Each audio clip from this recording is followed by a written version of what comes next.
Simplistic analysis तो काफ़ी होते हैं, लेकिन ये जो आर्ग्यूमेंट है कि गल्फ़ का जो बबल है वो बर्स्ट हो गया है, जिस तरह से बाहर से कैपिटल आया करता था वहाँ पे सेंस ऑफ इनसिक्योरिटी आ गई है, इसीलिए लोग यहाँ इन्वेस्ट नहीं करेंगे, अपना कैपिटल विड्रॉ कर लेंगे।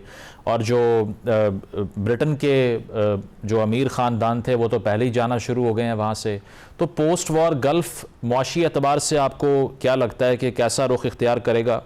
और सेकेंडली ये हॉर्मज़ के हवाले से भी एक क्वेश्चन है कि ये जो ईरान कहता है कि हमारा राइट है टैक्स करने का, भी वो सोच रहे हैं शिपिंग को यहाँ पे, कैन दे डू दैट? क्योंकि अमेरिका का इस पे जो पोजीशन है वो यही है कि ये टेरिटोरियल वाटर्स नहीं है, ये हाई सीज़ हैं और इस पे आप टैक्स नहीं ले सकते। अगर ऐसा होता है तो क्या हॉर्मज़ की ट्रैफिक बहाल हो सकती है अगर ईरान इसको टैक्स करना शुरू कर दे?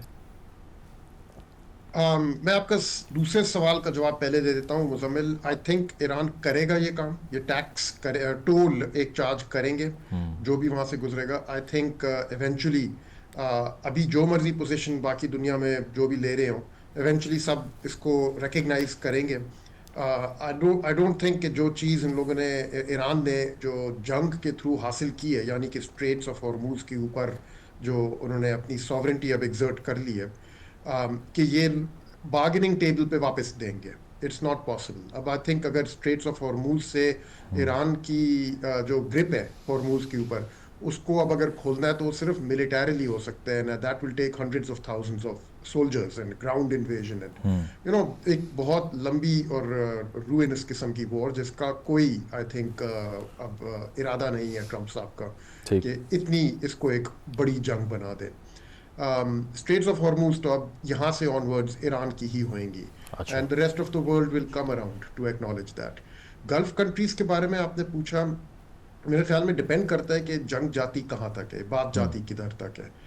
अभी तक अगर मोर लेस इसी लेवल पे ही जंग पहुंच के ख़त्म हो जाए तो दे कैन रिकवर। वो बात नहीं रहेगी इन मुल्कों में जो पहले होती थी इस जंग से पहले, लेकिन नेवरदलेस कोई एज सच फेटल ब्लो इनको नहीं लगेगा। हो सकता है चंद सालों के लिए अमीर लोग जो हैं, जो छोड़ के जा रहे हैं या जो अपना कैपिटल नहीं ला रहे, वो नहीं आएंगे, लेकिन उनको वापस लाने के लिए भी इनके पास रास्ते होंगे।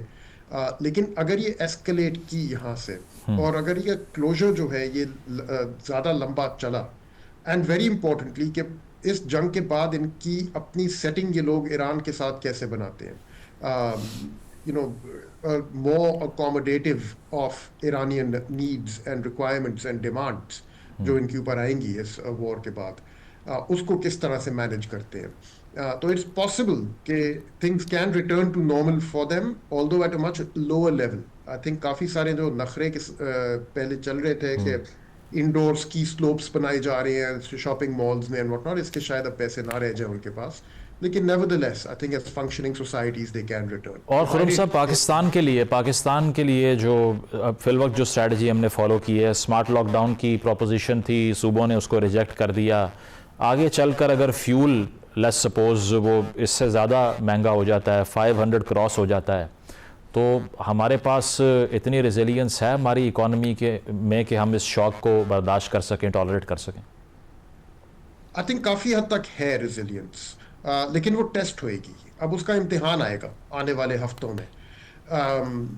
कुछ हद तक जैसे फ्यूल सप्लाई की जो पोजीशन है, लेकिन आई थिंक जो रोल पाकिस्तान प्ले कर रहा है अभी, डिप्लोमेटिक रोल जो प्ले कर रहा है, उसके जरिए ईरान से बात करके मुज़ाकरात के जरिए इमेजिन कर सकते हैं हम लोग एक सिचुएशन जहां पे अगर स्ट्रेट्स बंद भी रहे बाकी दुनिया के लिए, तो पाकिस्तानी फ्लैग्ड वेसल्स जो है उनको फ्री पैसेज मिलता रहे, और जो भी वेसल जिसकी डेस्टिनेशन पाकिस्तान दिखाई जा रही है उसको पैसेज मिल जाए, और सप्लाईज जो हैं यहाँ पे कायम रहे। अगर प्राइस को ना काबू कर सकें, एटलीस्ट सप्लाईज को कर सकेंगे। आई थिंक पॉसिबल है इस टाइप की सिचुएशन इमेजिन करना।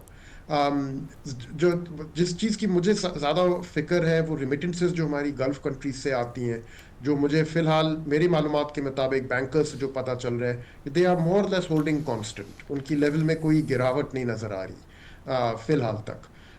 And the other is the Gulf countries के जो डिपॉजिट्स हैं पाकिस्तान के साथ, $2 अरब जो यूएई से मिले हुए हैं, उनकी मेचोरिटी डेट अब चंद हफ्तों में ही आने वाली है दोबारा। क्या वो रोल ओवर होगा या वापस देना पड़ेगा? और वहाँ पे क्या आउटफ्लोज होती हैं, इनकी मुझे ज़्यादा फिक्र है फिलहाल। बिल्कुल बिल्कुल, जो ग्लोबल इकोनॉमिक शॉक है उसको हर मुल्क जो है रेजिलियंस के मुताबिक ही रिस्पॉन्ड करेगा अपने। अफजल साहब, लास्ट क्वेश्चन फ्रॉम यू। ये कहा जाता है कि बेशक ईरान जो है वो स्टेडफास्ट है और वो रिटेलिएट भी कर रहा है, हथियार नहीं डाल रहा, रेजिस्ट कर रहा है, लेकिन एट द सेम टाइम इस कदर डैमेज वहाँ पर हो चुका है, इंफ्रास्ट्रक्चर की हम बात कर लें या फिर लीडरशिप की बात कर लें, कैजुअल्टीज़ की अगर हम बात कर लें तो 2000 से ज़ायद वो हो चुकी हैं। तो ये जो आर्ग्यूमेंट है कि सालों नहीं दहाइयाँ लग जाएंगी ईरान को रिकवर करने के लिए, आप वहाँ पर हैं, आपने क्या देखा कि क्या ऐसा ही है, ये जो रिकवरी फेज़ है ईरान का ये इतना लंबा अरसा लेगा? सैयद मुजम्मिल साहब, मैं आपको सिर्फ जून 2025 के डिस्ट्रक्शन के बारे में बात कहूँ कि almost over 70% of the all damages including in Tehran वो सारा रिकवर कर चुके थे। वहां पे एक ऐसे निज़ाम है मुजम्मिल साहब, जो चेन ऑफ लीडरशिप है, टॉप से लेके लॉयर लेवल तक, वो बड़े मुनज़्ज़म चलते हैं। ऑल्दो इस जंग में जो कि 33rd या 34th डे गुजर चुके हैं, ऑब्वियसली ईरान 8 साल जो जंग में सदाम रजीम ने जो जंग मुसल्लत की थी, उसको भी बड़े अच्छे और बड़े पोलाइट अंदाज से रिकंस्ट्रक्शन का मरहले से अबूर किया है। और अब भी ईरान में आप देख रहे हैं, बरअक्स खित्ते के जो दूसरे ममालिक है जहाँ पे लाइनें लगी हुई है सिलेंडर गैस के लिए, पेट्रोल केमिकल के लिए, ईरान में ना तो जंग के आगाज से लेके, स्पेशली जंग के आगाज से लेके अभी तक ना कोई महंगाई में कोई इजाफा हुआ है, ना कोई मार्केट शॉर्टेजेस है, ना आवाम की जो रोजमर्रा जरूरियात जिंदगी है उसमें कमी वाक़ई हुई है। So I am quite sure, confident कि ये जो मरहला जंग के बाद है, ये भी ईरान इसको स्पीडली रिकवर करने में कामयाब होगा। जंग की आउटकम भी इसी पर डिपेंड करती है कि ये जो वॉर ऑफ एट्रिशन है, इसमें पहले ईरान कमज़ोर पड़ता है या यूएस एग्जॉस्ट होता है?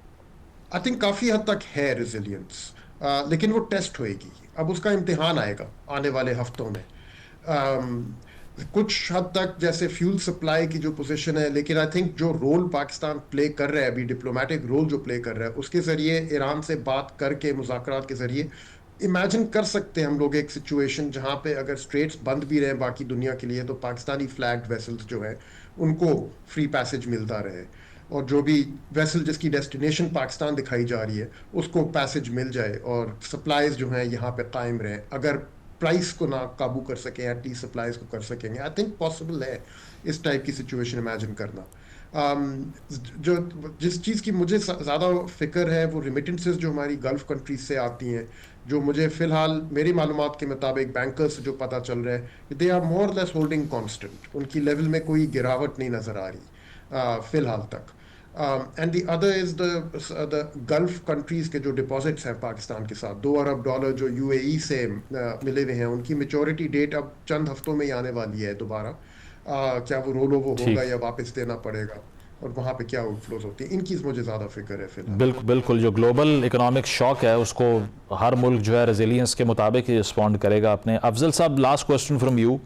ये कहा जाता है कि बेशक ईरान जो है वो स्टेडफास्ट है और वो रिटेलिएट भी कर रहा है, हथियार नहीं डाल रहा, रेजिस्ट कर रहा है, लेकिन एट द सेम टाइम इस कदर डैमेज वहाँ पर हो चुका है, इंफ्रास्ट्रक्चर की हम बात कर लें या फिर लीडरशिप की बात कर लें, कैजुअल्टीज़ की अगर हम बात कर लें तो 2000 से ज़ायद वो